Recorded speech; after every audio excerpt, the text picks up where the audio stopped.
las ovejas o de los miembros de la iglesia. Vamos allá. Dice la palabra del Señor así. Dice la palabra. También os rogamos que, os rogamos, hermanos, que amonestéis a los ociosos, que alentéis a los de poco ánimo, que sostengáis a los débiles, que seáis pacientes para con todos. Mirad que ninguno pague a otro mal por mal. Antes, seguid siempre lo bueno, unos para con otros, para con todos. Estar siempre gozosos, orar sin cesar, dar gracias en todo, porque esta es la voluntad de ¿quién? De Dios para con vosotros en Cristo Jesús. Qué bien, hermano. Mira, amado, ¿sabe qué? Cuando vemos la palabra de Dios, vemos que con frecuencia la palabra de Dios llama a la iglesia, ¿qué? Llama a la iglesia como un rebaño de ovejas. ¿Y qué quiere decir eso? Esto quiere decir, primeramente, esto trae una enseñanza pastoral tremenda. ¿Por qué? Porque la Biblia nos enseña que nosotros, la iglesia, somos ese rebaño de ovejas. Dios nos ve como su oveja. Dios nos ve como su pueblo. ¿Por qué razón? Porque Dios nos enseña que tú y yo tenemos que, como ese rebaño de ovejas, tenemos que tener una dependencia absoluta de Él. Es decir, una dependencia absoluta de Cristo, que es el que llama a sus ovejas por su nombre. Y ellas lo conocen y Él las conoce a ellas. Y es lo que Dios desea de nosotros. Él desea que tú y yo verdaderamente dependamos de Él, porque Él es nuestro pastor, Él es el buen pastor, y el buen pastor da su vida por las ovejas, y tú y yo somos las ovejas. Y normalmente, hermano, las ovejas en lo natural, ¿qué cosas son? Las ovejas en lo natural son animales dóciles, es decir, son animales que son amigables, animales que son dóciles como tal. Son animales tranquilos, que se llegan a los demás. Son animales indefensos y fácilmente extraviables. Por esa razón, nosotros ahora, como miembros de la iglesia, como ovejas del rebaño de Cristo, también necesitamos un pastor que nos pastoree. ¿Por qué razón? Porque nosotros, como una oveja de la iglesia, esta tal vez es indefensa, y también si no tiene un pastor que la pastoree, puede ser fácilmente extraviable. La oveja, como es fácilmente extraviable, es fácilmente que la extravíen de un lugar a otro. Y si no tiene un pastor que la lleve y que la pastoree bien, se puede extraviar. Por eso la necesidad de un pastor dentro de la iglesia. ¿Por qué razón? Porque las ovejas no pueden orientarse solas. Necesitan alguien que las oriente, alguien que las lleve. ¿Qué hacen los pastores? Van delante de ellas y las ovejas les siguen atrás. Es decir, las ovejas necesitan alguien que las oriente, alguien que las lleve, porque son fáciles de desorientarse. Entonces, ¿por qué razón? Porque ellos no tienen armas para defenderse. Es el único animal que no tiene armas para defenderse. Es un animal que tiene pocas armas, no tiene ninguna. Es decir, las ovejas dependen totalmente ¿de qué? Totalmente de un pastor. ¿Entiendes?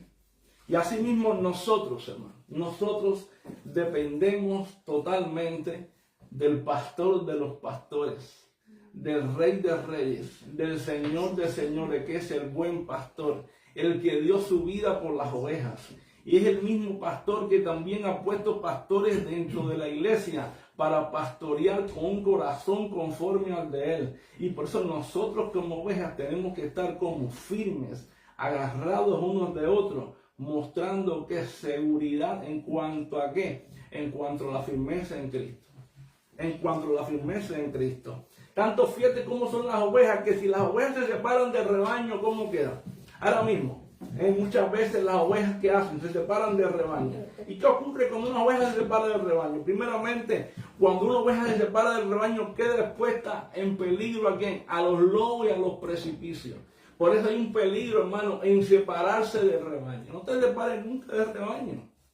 A veces decimos, yo puedo separarme, puedo estar en mi casa, yo puedo tener un encuentro online en mi casa. No, Las ovejas no pueden separarse del rebaño, porque una oveja que se separa del rebaño queda expuesta ¿a qué? A los lobos, a los precipicios, a ser cazadas y a morir, ¿entiendes? No, nosotros, hermanos, como ovejas, como miembros de la iglesia, si nos separamos, nos enfriamos, nos morimos espiritualmente, estamos llamados a andar en grupo, estamos llamados a andar en manada. ¿Cómo andan las ovejas? En grupos, unidas.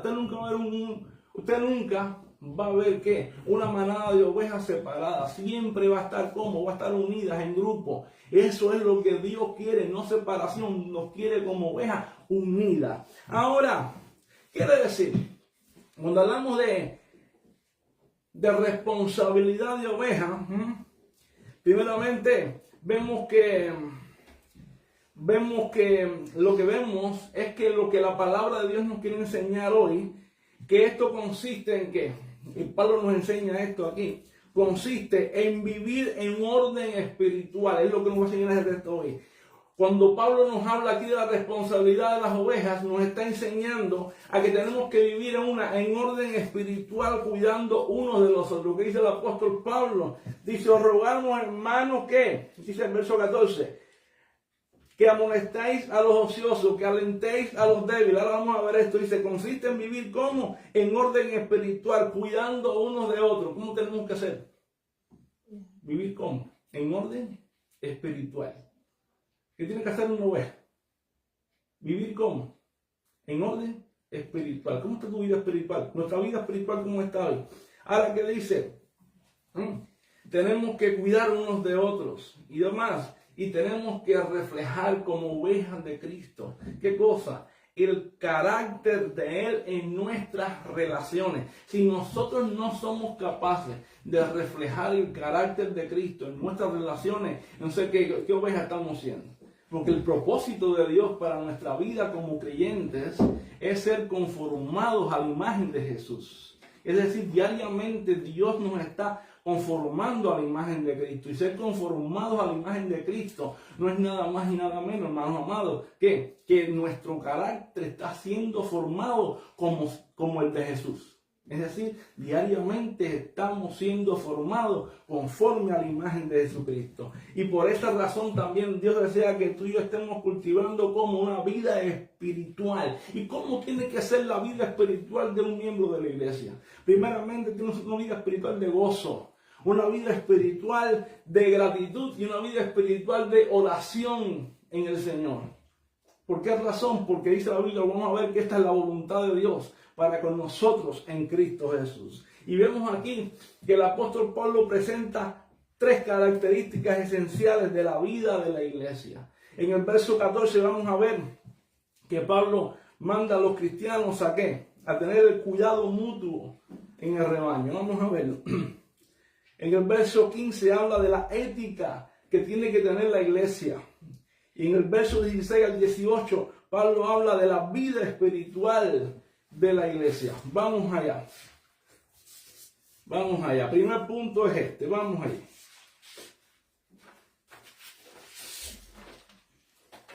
Vamos allá. El primer punto, hermano, es este.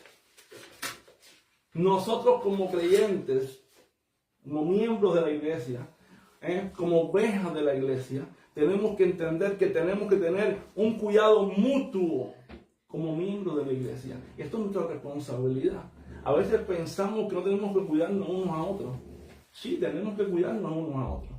Si vamos al verso 14 ahí, Pablo que dice, mira para acá, vamos a leerlo. Este es el verso 14. También os rogamos, hermanos, que amonestéis a quién. Y que alentéis a los de poco ánimo. Y que sostengáis a los débiles. Que sean pacientes para con todos. Fíjate, ¿con quién? Con todos. Ahora fíjate, Pablo dice algo fundamental, que amonestéis ¿a quién?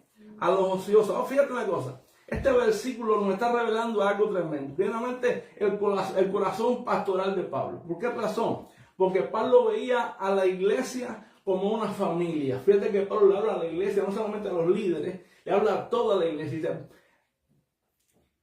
os rogamos ¿a quién? Hermanos, ¿a quién le está hablando? A la iglesia. A un grupo solamente, no, a todos le está diciendo. Es decir, toda la iglesia. Es una labor de toda la iglesia. ¿Y cuántas veces al día? Todos los días. Todas las veces al día la iglesia tiene que estar como manteniendo el cuidado mutuo de ella. Ahora, es decir, la iglesia debía tener un cuidado mutuo del cuerpo de Cristo y hacerlo siempre ¿dónde? En el Señor. Ahora, ¿qué pasaba en Tesalónica? Lo que pasaba en Tesalónica era que algunos creyentes habían dejado de trabajar y vivían, ¿de qué manera? Desordenadamente. Ellos estaban como si ya Cristo fuera a venir y ya no hacía falta trabajar más. Y habían olvidado sus, ¿qué? Sus obligaciones, habían abandonado sus trabajos, habían olvidado sus quehaceres y habían dejado todas las cosas que tenían que hacer porque ellos decían, ya Cristo viene y todo se acabó. Habían otros que estaban desanimados, ¿por qué? Por la persecución que estaban viviendo, había desánimo, había tristezas entre ellos. Y otros estaban confundidos. ¿Por qué razón? Por lo que habían muerto. Y ellos no entendían, diciendo, bueno, y los que han muerto ante el retorno de Cristo, ¿qué será de ellos? Estos tres tipos de creyentes estaban dentro de la iglesia. Los que estaban tristes por la persecución, los que estaban confundidos por los muertos en Cristo y los que andaban desordenadamente porque eran ociosos, ¿entiendes? Porque habían dejado todas las cosas. Ahora, Pablo les dice aquí, pero fíjate, no solamente eso, eran personas que eran nuevas en la fe, porque venían de un contexto como un contexto pagano, un contexto totalmente pagano. ¿Y qué tenían? Tenían falta de madurez espiritual, tenían falta de madurez doctrinal, no conocían bien las escrituras. Sin embargo, ahora Pablo viene y le da instrucciones a la iglesia. Le dice, usted tiene que hacer una labor con ellos. Ustedes como pueblo de Dios, ustedes como rebaño de Dios, como ovejas del rebaño, a estas personas tienen que hacer una labor con ellos. ¿Sabe qué? Hay alguna cosa, algo que muchas veces pasa dentro de la congregación. ¿Y qué pasa? Que pensamos que no tenemos que hacer nada, que todo es labor de los líderes de la iglesia o labor de los pastores de la iglesia. Y no, todos nosotros tenemos una labor a desempeñar. Si hay un hermano que está desanimado, un hermano que está triste, un hermano que anda desordenadamente, también tenemos que llamarle y ¿cómo tenemos que hacer? Tenemos que amonestarlo. Solamente los pastores, no, los hermanos tienen que hacerlo. ¿Por qué que estamos cuidando? ¿A quién estamos cuidando? Estamos cuidando al rebaño. ¿Quieres cuidar la iglesia?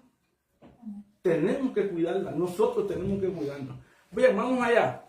Ahora, voy a hacer una pregunta.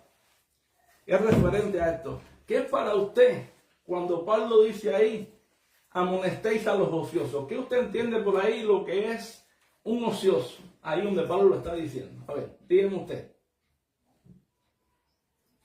Desorden. A ver, para usted, ¿qué cosa es un ocioso? Ahí. Dice Pablo, amonestéis a los ociosos.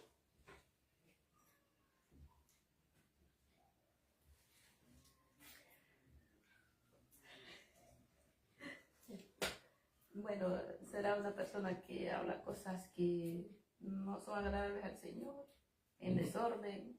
Bien. En desorden, ya, bien. Muy bien. Muy bien. Pues sí. Cuando Pablo dice, os rogamos hermanos que amonestéis a los ociosos, muchas veces hay personas que dicen, no, está refiriéndose a los vagos, sí. No, pero no son solamente los vagos. Se está refiriéndose a personas que andan, como decía la hermana Carol, Lari también, a personas que andaban en desorden dentro de la iglesia.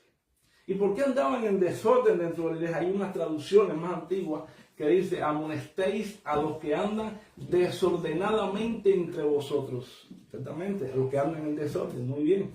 Entonces, es decir, amonesten a los que andan desordenadamente entre nosotros. Y el término aquí griego quiere decir a los que andan fuera de orden, a los que están mal dentro de vosotros. ¿Por qué razón? Porque se aplicaba a los ejércitos de soldados que estaban y no marchaban en fila correctamente. ¿Y qué pasaban con estos hermanos? Ellos habían dejado su responsabilidad, como dije anteriormente, habían dejado su trabajo. ¿Y qué decían ellos? Ya Cristo viene, no hay que hacer más nada. Se acabó todo y como Cristo viene inminentemente, ya no tenemos que hacer más trabajo ni estudiar más nada. Todo se terminó. Así que dejamos nuestras responsabilidades y acabamos todo. ¿No le traes un poco a la mente, no sé, a ver, según las edades, ¿no? ¿No trae un poco a la mente los años 90 atrás, cuando se levantaron ciertos movimientos que decían, ya no hay que estudiar más, ya no hay que trabajar más, y el televisor es el cajón del diablo, dejémoslo todo? Y muchos cristianos dejaron las universidades, dejaron los estudios, dejaron los trabajos, nadie llegó a hacer más nada, porque alguien decía por ahí, Cristo viene, Cristo viene. ¿Y qué pasó? Era lo mismo, eso es un desorden. Hermano, ¿por qué razón? Porque la Biblia dice que el día, a la hora nadie lo sabe. ¿Solamente quién? Solamente el Padre, ni aún los ángeles.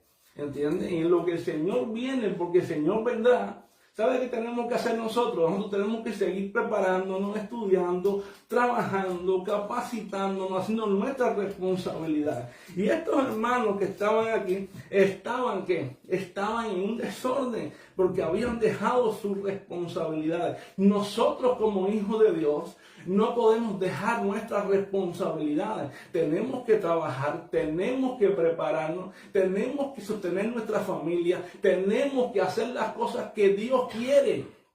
¿Entiende? De hecho, es voluntad de Dios que lo hagamos. ¿Y qué ordena el apóstol Pablo? El apóstol Pablo, fíjate que él les ordena algo.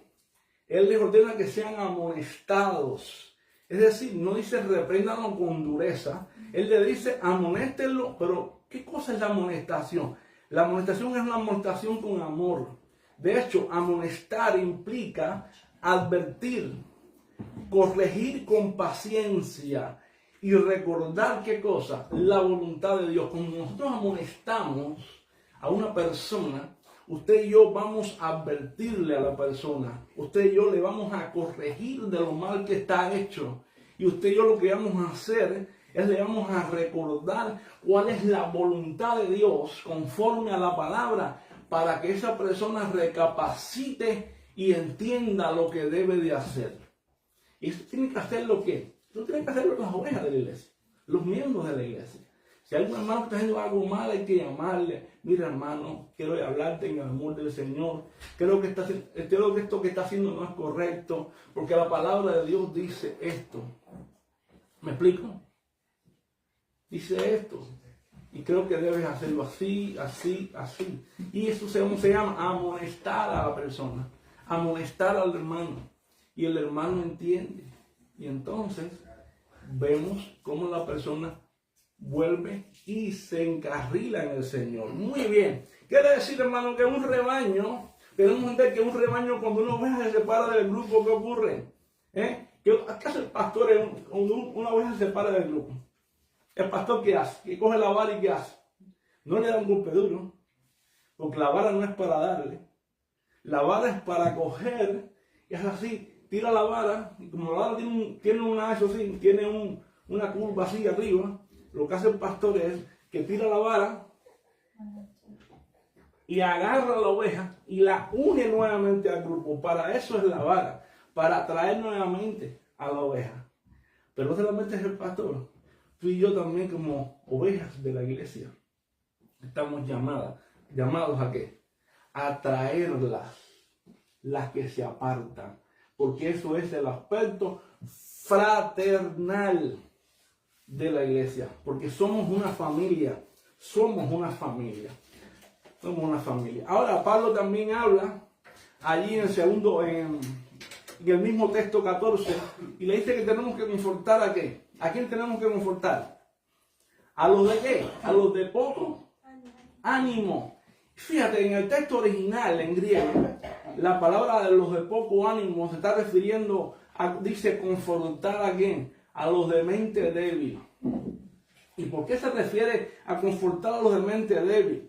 Porque estas palabras, hermano, Están hablando de aquellos creyentes que estaban desanimados, estaban temerosos, estaban confundidos debido a la persecución que estaba en Tesalónica. ¿Y cómo estaban ellos? Ellos estaban en una preocupación total, absoluta. Estaban en un desánimo, estaban en dos aguas, no sabían qué hacer.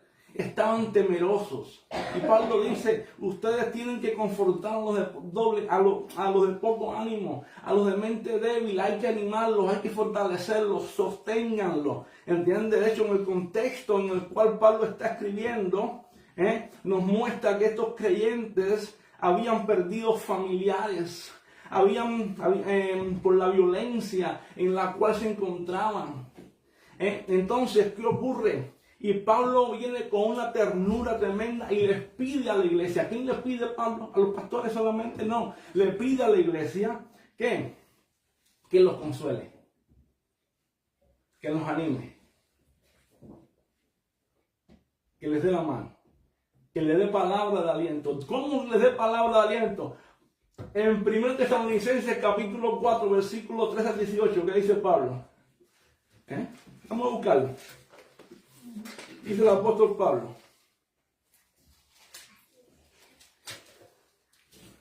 Pablo está hablándole en palabras del Señor. Y le dice, tampoco queremos, hermano, que ignoréis acerca de quién. De los que duermen, para que no os entristezcáis. ¿Qué dice? No os entristezcáis. ¿Cómo estaban ellos? Tristes. Estaban afligidos, estaban tristes. Para que no os entristezcáis como los otros que no tienen esperanza. Porque si creemos que Jesús murió y resucitó, así también traerá Dios con Jesús a los que durmieron en él. Por lo cual os decimos esto en palabras del Señor, que nosotros que vivimos, que habremos quedado hasta la venida del Señor, no precederemos a los que durmieron, porque el Señor mismo, con voz de mando, con voz de arcángel, con trompeta de Dios, descenderá del cielo. Y los muertos en Cristo resucitarán primero. Luego nosotros, los que vivimos, los que hayamos quedado, seremos arrebatados juntamente con ellos en las nubes. Para recibir, ¿dónde? Al Señor, ¿dónde? En el aire. Y así estaremos siempre con el Señor. Y verso 18, ¿qué dice? Por lo tanto, alentaos los unos a los otros, ¿con qué? Con estas palabras. ¿Qué es lo que dice Pablo? Aliéntense, aliéntense, confórtense, dense ánimo. ¿Quién tiene que darse ánimo? La iglesia, los miembros de la iglesia, las ovejas tienen que darse ánimo. No solamente son los líderes, somos nosotros. Una responsabilidad que tenemos los miembros de la iglesia es que tenemos que animarnos. Los que están débiles, los que tienen la mente debilitada por el desánimo, tenemos que darle ánimo. Tenemos que exhortarle, tenemos que animarle, tenemos que darle una palabra.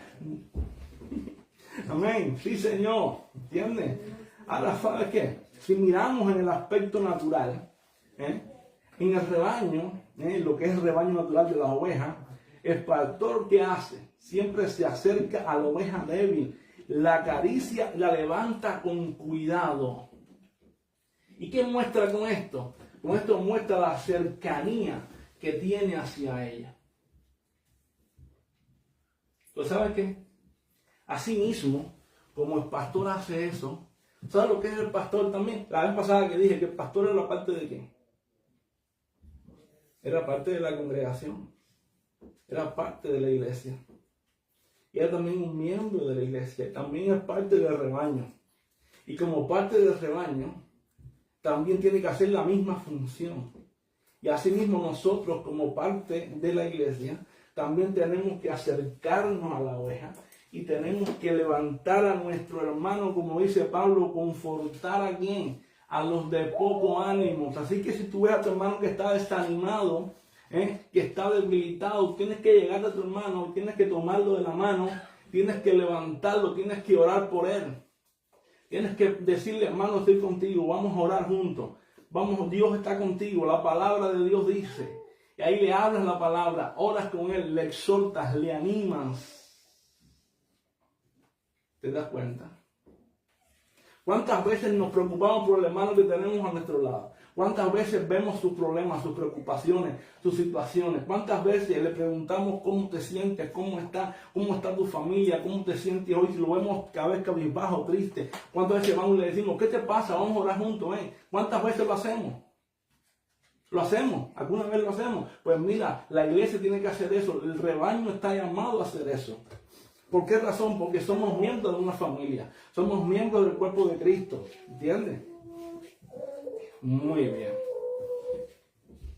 De hecho, tenemos en la Biblia, ¿qué? Tenemos en la Biblia el ejemplo de Elías. Elías, ¿qué le pasó? Elías cayó después de una gran victoria contra Jezabel, contra los profetas de Baal. ¿Qué tuvo? Dice que cayó en una depresión total, una depresión absoluta. Tenía deseo hasta de morirse. Y en el momento dijo, solamente yo he quedado profeta de Jehová. ¿Te das cuenta que dijo Elías? Solamente yo he quedado profeta de Jehová, no queda más ninguno. Ese es el síndrome de Elías, que muchos pensamos que estamos solos. ¿Qué le dijo Dios? Le dijo, Elías, te voy a decir algo. Solamente no quedas tú. Todavía hay 7,000 rodillas que no han doblado, no se han doblado ante Baal. Pues mira, si tú hoy, como miembro de la iglesia, ¿sabes? Como miembro del cuerpo de Cristo, como miembro del rebaño del Señor, te sientes solo o te sientes sola, yo te vengo a decir que no estamos solos. Dios está con nosotros, pero también todavía aquí hay hermanos que están contigo, que todavía están dispuestos a exhortar, están dispuestos a orar juntos, están dispuestos a aconsejar, están dispuestos a dar una palabra de aliento. Pero no solamente aquí, en todo lugar donde tú estés, hay un cuerpo de Cristo que está dispuesto a dar la mano y apoyar en el amor del Señor. Amén. Gloria al Señor. Ahora, Pablo también le dice más adelante, le dice sostener a los débiles, ¿sí o no? Ahora, el verbo sostener en griego significa mantenerse junto, es decir, no soltar. Es decir, eso significa, cuando Pablo dice sostener a los débiles, está diciendo, mira, manténganse juntos, no suelten al hermano, no lo suelten, no suelten al débil. ¿Y qué pasaba en la iglesia de Tesalónica? Muchos provenían ¿de dónde? Provenían del paganismo y estaban aprendiendo las verdades del evangelio. ¿Y qué ocurría? Eran débiles, no solamente en la fe, sino que eran débiles en la doctrina. No tenían el conocimiento bíblico suficiente. Y entonces Pablo que dice, a esos que son débiles en la fe, a esos que son débiles en el conocimiento bíblico, a esos que son débiles en el conocimiento de la doctrina, tienen que sostenerlo. Es decir, Pablo decía, no lo abandonen, no los dejen a la deriva, no los critiquen, sino sosténganlo, acompáñenlo, edúquenlos en la verdad de la palabra. Muchas veces vemos a los hermanos que son nuevos en la fe. Muchas veces vemos a las personas que han entrado y no tienen un conocimiento vasto. ¿Y qué decimos? Bueno, ese crecerá solo. No, hermano, eso no es así. Estamos llamados a que hay un hermano que es nuevo en la fe. Estamos llamados a tomarle y a enseñarle. Amén. Muchas veces personas vienen de otro contexto doctrinal y no podemos rechazarle. Tenemos que tomarle y sostenerle. No rechazarle, sino tomarle, sostenerle y enseñarle la verdad del evangelio. Tenemos el ejemplo, mira, tenemos ahí en Hechos capítulo 9, verso 27, el ejemplo de Pablo. ¿Cómo era Pablo? ¿Qué hizo Bernabé con Pablo? Vamos allá, Hechos 9, 27.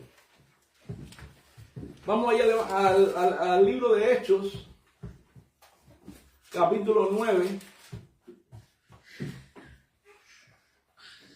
versículo 27.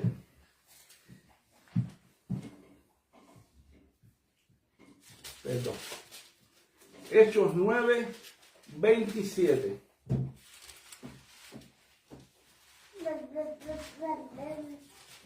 Dice así la palabra.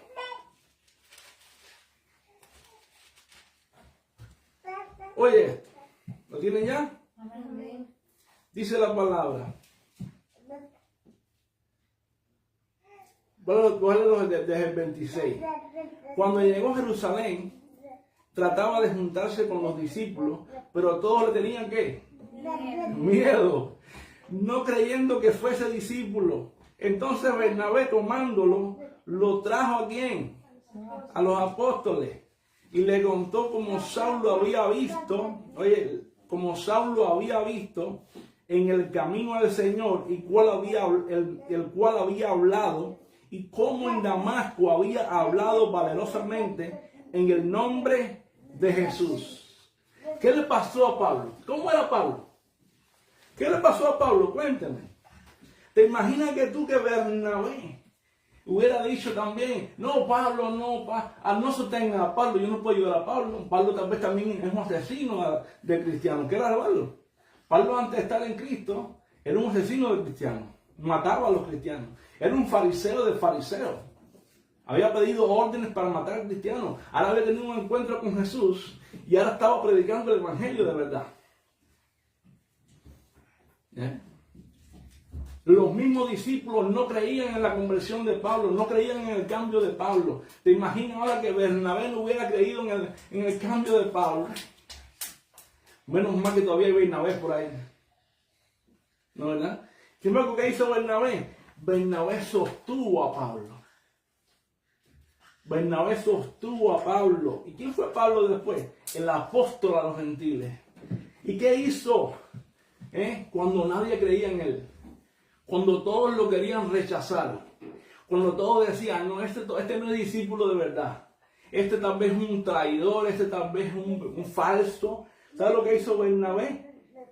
Lo trajo ante los apóstoles, lo presentó ante los apóstoles, dio testimonio de él. ¿Sabe qué? Los creyentes maduros, las ovejas maduras, lo que hacen es que sostienen a los débiles y deben caminar con, ¿sabe qué? Con aquellos que comienzan para que lleguen a ser maduros como ellos. Acuérdate que un día tú fuiste como quién, como un débil en la fe. Y alguien nos sostuvo. Nosotros un día fuimos débiles en la fe. No tuvimos conocimiento, no sabíamos nada. Y alguien nos sostuvo, alguien creyó que en nosotros Dios podía hacer algo. Recuerda, de la misma manera que lo hizo Bernabé con Saulo, hagamos nosotros también con otros. Amén. Amén. Bien, vamos allá. Permiso. Vamos allá. Sigamos. Ahora, y Pablo da una instrucción más que tú y yo como ovejas tenemos que entender. Dice, ser pacientes para con todo. ¿Qué dice? Para con algunos solo. Dice, hay que ser pacientes para con todo. Mano, y con todo son con todo. Mira, con todo es el que me cae bien, el que me cae mal, el que no es difícil de soportar. Pues mira, y Pablo añade esto, ser paciente para con todo. Y la paciencia, hermano. La paciencia era una virtud indispensable en la vida de la iglesia primitiva. ¿Por qué razón? Porque la iglesia primitiva estaba compuesta de diferentes trasfondos culturales. Diferentes trasfondos. Primeramente, habían trasfondos culturales, habían diferentes temperamentos y habían diferentes personas con diferentes, voy a decir la palabra, niveles de fe. Porque estaba el que sabía mucho, el que era maduro, el que no era maduro, el que había comenzado ayer y el que... ¿Y qué pasaba con esto? Pablo dice, tienen que ser pacientes ¿con qué? Con los que tienen diferente cultura a ustedes, con el que tiene diferente temperamento a ustedes. Hermano, en la iglesia es lo mismo. Ya tú y yo vamos a encontrar personas con diferentes culturas, con diferentes temperamentos, con diferentes tipos de tiempo en el Señor. ¿No te ha pasado nunca eso? ¿Te imaginas un cubano y un colombiano, o un argentino, o un cubano y un nicaragüense, todos los cuatro, los cinco juntos a la vez? Tratándose de entender cómo habla el cubano con el colombiano, con el argentino, con el nicaragüense, ¿te imaginas tú y qué quiso decir y qué fue lo que quiso decir? Y no lo entendí, cómo fue que esta palabra que quiere decir. ¿Y qué dice Pablo? ¿Sabe qué? Pablo dice, tienen que tener paciencia con todo, espérense. Tienen que hablar, tienen que entenderse, tienen que comprenderse, espérense, oren juntos, háblense, díganse las cosas. ¿Entiendes? ¿Por qué razón? Porque están en diferentes medios culturales. Tengan paciencia, tengan amor unos con otros. Es lo que Pablo está diciendo. La iglesia primitiva era un mosaico de cultura. ¿Por qué razón? Mira, te voy a decir lo que había. Habían judíos, habían griegos, habían esclavos, habían libres. Bueno, había todo, como lo hay hoy en día dentro de la iglesia nuestra. Y Pablo dice, ustedes como rebaño del Señor, así como la iglesia primitiva había, en la iglesia de hoy también lo hay. Y tenemos que tener paciencia, tenemos que tener longanimidad. ¿Entiendes? Longanimidad unos para soportarnos con amor las debilidades de cada uno. Qué bueno que tú y yo, qué linda la cuestión. Así es. Ella dice que sí, hermano. Ella dice, así es, pastor, gloria a Dios. Estás hablando bien. Gloria al Señor. Entonces, ¿y qué pasaba con los creyentes, hermano? Los creyentes perdían la calma. Y perdían la calma, ¿por qué? Porque no se soportaban muchas veces. Sin embargo, tienen que tener paciencia. Qué bueno que nosotros como cristianos aprendamos a tener paciencia unos con otros, ¿vale? Muy bien. Ahora, el punto número 2 es este, y voy a ir terminando casi, es que tenemos que tener ética en el rebaño. Los pastores tienen ética en el rebaño. Verso 15 dice así, mirad que ninguno pague a otro, ¿qué? Mal por mal. ¿Antes qué? Antes seguid siempre lo bueno, unos para con otros y para todos. ¿Qué pasaba en la iglesia de Tesalónica? Primeramente, la iglesia de Tesalónica enfrentaba hostilidad de quién? Primeramente, de los judíos incrédulos. En primer lugar, enfrentaba hostilidad de los judíos incrédulos y de las autoridades locales de Tesalónica. Y algunos creyentes, ¿qué le pasaba? Eran insultados, eran golpeados, eran maltratados, eran marginados socialmente. Y entonces, en ese ambiente, Pablo le está diciéndole a ellos, mirad, no paguen a nadie mal por mal. Antes bien, seguid siempre lo bueno.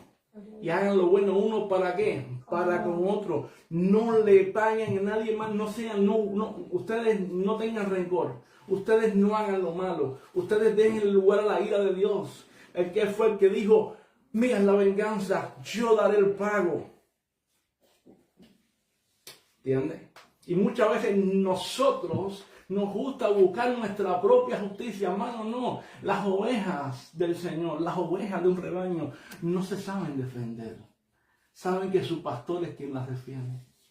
Es el pastor quien las defiende. Y tú y yo tenemos un fiel pastor, ¿sí o no? Amén. Y ese fiel pastor que ha dicho, mía es la venganza, yo daré el pago. En el día del juicio, todos tendrán que dar cuenta ante el Rey de Reyes y Señor de Señores. Entonces, ¿qué quiere decir esto, hermano? Que tú y yo tenemos a alguien que nos defienda. Eso quiere decir que estamos sin hacer nada. No podemos hablar, podemos decir, pero tenemos que entender que la justicia es de Dios, que todo lo que pasa en esta vida, Dios es quien defiende a su pueblo.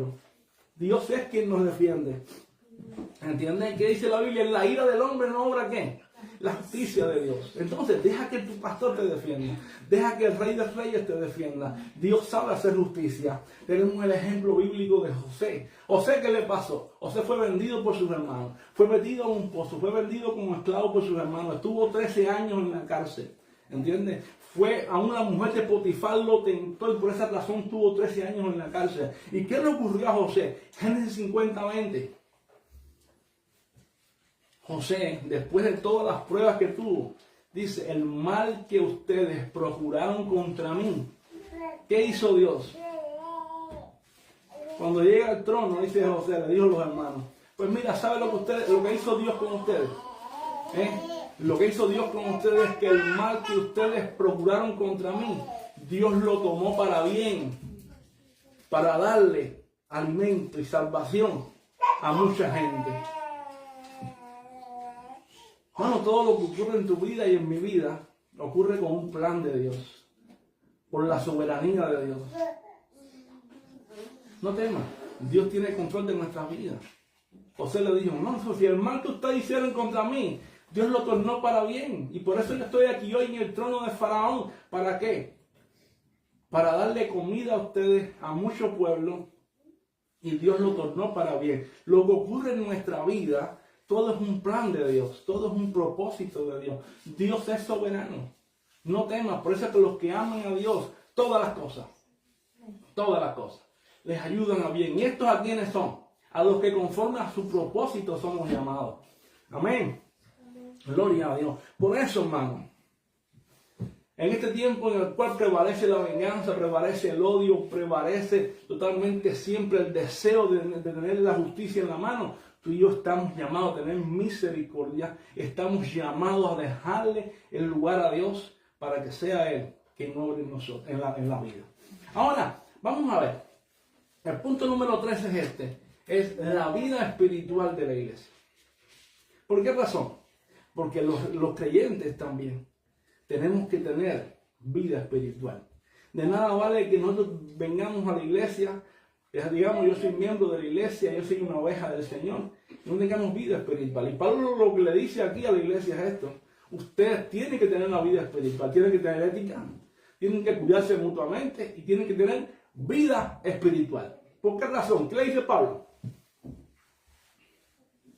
Estar siempre como gozosos, orar y dar gracias en todo. ¿Por qué? Porque esta es la voluntad de Dios para nosotros en Cristo Jesús. Ajá. Fíjate, y se lo dice en un contexto violento.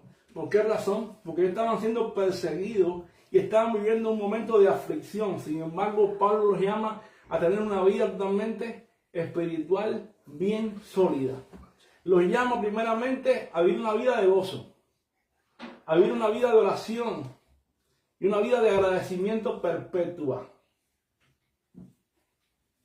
La pregunta aquí sería, tú y yo no estamos pasando una vida de persecución hoy, pero vivimos una vida de gozo, vivimos una comunión con el Señor en oración, somos agradecidos con Dios. Fíjate que muchas veces decimos, óyeme, ¿y cuál es la voluntad de Dios? Pues mira, aquí vemos otra voluntad de Dios. Dar gracias a Dios, dar gracias en todo, ¿no? ¿Por qué? Porque esta es la voluntad de Dios. Para con vosotros, ¿en quién? En Cristo Jesús. Señor, gracias. ¿Por qué? Por esta prueba. Señor, gracias por la persecución. Señor, gracias porque hoy tengo. Señor, gracias porque hoy no tengo. Señor, gracias porque estoy pasando por esto. Señor, gracias por todo. Gracias. ¿Te das cuenta? Esta es. Y Pablo dice, estar siempre gozosos. Quiere decir que nuestro gozo, el gozo de la iglesia, nosotros los cristianos, no depende de qué, de las circunstancias. Nuestro gozo no depende de las circunstancias, sino que el gozo nuestro depende de la salvación que hemos recibido en Cristo. ¿Vale? Ese es el gozo nuestro, que depende de la salvación que hemos recibido en Cristo. Los cristianos de Tesalónica, aunque sufrían, ellos podían regocijarse, ellos podían dar gloria a Dios, ellos podían decir, Señor, en ti tenemos nuestro gozo establecido. ¿Por qué razón? Porque ellos estaban esperando algo sólido que también tú y yo estamos esperando, que es la manifestación gloriosa de nuestro gran Dios y Señor Jesucristo. Ese es el gozo nuestro como creyentes, que estamos esperando la manifestación gloriosa de nuestro gran Dios y Salvador Jesucristo. ¿Tú estás esperando esa manifestación? ¿Lo estás esperando? Pues yo también la estoy esperando, ¿sabes qué? Y eso me da gozo. A pesar de que pasamos pruebas, luchas, circunstancias, adversidades, sabemos que tenemos gozo en el Señor. Pablo y Silas entraron a Filipos en una ocasión a predicar el Evangelio. Fueron tomados prisioneros. Sin embargo, dice la Escritura en Hechos 16:25 que hubo gozo en sus vidas. Estaban donde, estaban con el cepo puesto, ¿saben? Y dice que ellos empezaron a cantar a Dios algunos cánticos. Y dice que los cepos, hubo un gran terremoto y la cárcel se abrió. ¿Qué quiere decirnos eso, hermano? Eso quiere decirnos que a pesar de las circunstancias, las luchas, las pruebas, tú y yo tenemos que en cualquier adversidad, tenemos que alabar a Dios y ser agradecidos. También Pablo dice orar sin cesar. ¿Qué nos manda aquí Pablo? Que nuestra vida tenga una vida de oración y de comunión con Dios. Estamos orando, mira, y se está dando Tesalónica. ¿Sabes cosas Tesalónica? Mira, Tesalónica no tenía templo, no tenía reuniones públicas como nosotros hoy aquí. Estaban siendo perseguidos, no había tiempo para ponerse a orar de rodillas, ni sentarse a orar. Y Pablo le está diciendo, ustedes tienen que orar sin cesar. ¿Cómo? cuando van caminando por la calle, cuando están corriendo, siendo perseguidos, cuando en el momento que puedan, ustedes tienen que tener una vida de oración constante, porque lo único que los va a fortalecer a ustedes es una vida de oración constante. Y orar sin cesar significa una comunión ininterrumpida con Dios en medio de una situación hostil. En otras palabras, fíjate, ay Señor, en este caso, las mujeres, estoy cocinando, tengo comunión con Dios. Estoy limpiando, tengo comunión con Dios. Estoy en mi trabajo, tengo comunión con Dios. Estoy en el bus, tengo comunión con Dios. Estoy sentado en un parque, tengo comunión con Dios. ¿Te das cuenta? Los hombres lo mismo, estoy trabajando, tengo comunión con Dios. Estoy de paseo, tengo comunión con Dios. Estoy sentado, tengo comunión con Dios. Estoy ayudando a mi esposa, tengo comunión con Dios. En todo tiempo tengo comunión con Dios. Es que yo no, sí, tú puedes orar. Esto es orar sin cesar. Donde quieras que tú estés, tienes comunión con Dios. Ora donde quiera que estés. Baja la escalera, hablo con Dios. Voy por la calle, hablo con Dios. Ellos no tenían tiempo de ponerse de rodillas. No tenían tiempo de trancarse en una habitación. No tenían tiempo de tener tiempos devocionales. Ellos iban corriendo, orando con Dios. Eso era la oración de ellos. ¿Entiendes? Y tú y yo tenemos que saber, hermano, que tenemos que orar. La oración es fundamental en nuestra vida. La oración es necesaria. La oración y la palabra. Si tú y yo oramos y no leemos la palabra, de nada nos vale. Tenemos que alimentarnos y tenemos que respirar. La oración es el pulmón de la iglesia. Y la palabra es el alimento diario nuestro. ¿Me explico? Muy bien. Y Pablo termina diciendo, da gracias en todo. Porque esta es, ¿qué? La voluntad de Dios. ¿Por qué razón? Porque la acción de gracias es una actitud contracultural. ¿Sabes lo que es contracultural? Que va contra la cultura. Porque en un momento que había persecución, en un momento que había luchas y pruebas, ¿qué ocurre? Pablo dice, den gracias. Den gracias en todo. Den gracias por la persecución. Den gracias porque los están matando. Den gracias porque le cortan la cabeza. Den gracias porque lo echan a los leones. ¿Te parece bien? ¿Qué te parece eso? Que te digan ahora, mira, tienes que dar gracias en todo porque te quedaste sin trabajo, sin dinero, te has quedado en el paro. Y yo en este día, ¿sabes, hermano? Tienes que dar gracias en todo, en todo. Tú digas, pero ¿cómo voy a dar gracias ahora con los alimento a mi casa y mis hijos que van a comer? Pues mira, la voluntad de Dios es que tú y yo seamos agradecidos. Porque hoy mismo, ahora mismo, muchos, cientos de cristianos están, en lo que tú y yo estamos aquí, están siendo asesinados por causa del Evangelio de Jesucristo. Y ellos están dando gracias. Y tú y yo estamos aquí, sin ser tocados todavía. Tenemos que dar gracias, hermano. ¿Por qué razón? Porque esa es la voluntad de Dios para con nosotros en Cristo. Entonces, hermano, como ovejas que somos de redil, nosotros tenemos que entender que tenemos que depender de quién, del buen pastor en todo momento. Tenemos que no buscar solamente en nuestras fuerzas y en nuestras habilidades, sino sostenernos de él. Porque las ovejas naturalmente se pueden extraviar. Las ovejas naturalmente pierden el rumbo, son débiles, no se saben defender. No, se pueden caer en un precipicio, pueden venir el lobo y comérsela. Pero si las ovejas se dejan guiar por el pastor, van a caminar a un lugar seguro. Que este mensaje nos sirva hoy de instrucción para que diariamente entendamos que tenemos un pastor que nos quiere guiar. Y que ese pastor también ha puesto aquí en la tierra pastores para que también nos pastoreen. Vamos a orar en esta hora. Pero no solamente en ese aspecto, sino que también yo, como oveja de este redil, también necesito de ese pastor para que me pastoree. Amén. Vamos a orar en esta hora. Señor, muchas gracias. Gracias porque entendemos la necesidad de que como miembros de esta iglesia, Señor, como miembros de tu iglesia, del cuerpo de Cristo, tenemos responsabilidades, Señor, y tenemos también que llevar a cabo, Señor. y tenemos que cumplir, Señor. Ayúdanos en este momento a poder llevarlas a cabo, Señor, y poder cumplirlas y hacerlo bien, Señor. Nosotros en nuestra fuerza muchas veces no podemos, porque somos débiles, Señor, cometemos errores. Sin embargo, te pedimos, Señor, que tú nos ayudes a guardar tu palabra, que tú nos ayudes, Señor, a dar pasos firmes y que podamos todo el tiempo depender de ti, que eres el buen pastor, que eres el fiel pastor, Señor, que nos sostiene de nuestra mano derecha. Padre, te pedimos que cada día, Señor, nos puedas guiar por medio de tu palabra, que seamos dirigidos por ti, que seamos controlados por tu Espíritu, que tu palabra sea siempre nuestra guía, nuestro estandarte, la palabra profética más segura, a la cual podamos estar siempre atentos, como una antorcha a un lugar oscuro. Por eso en esta hora nos ponemos en tus manos, Señor, para ser dirigidos en todo momento por ti.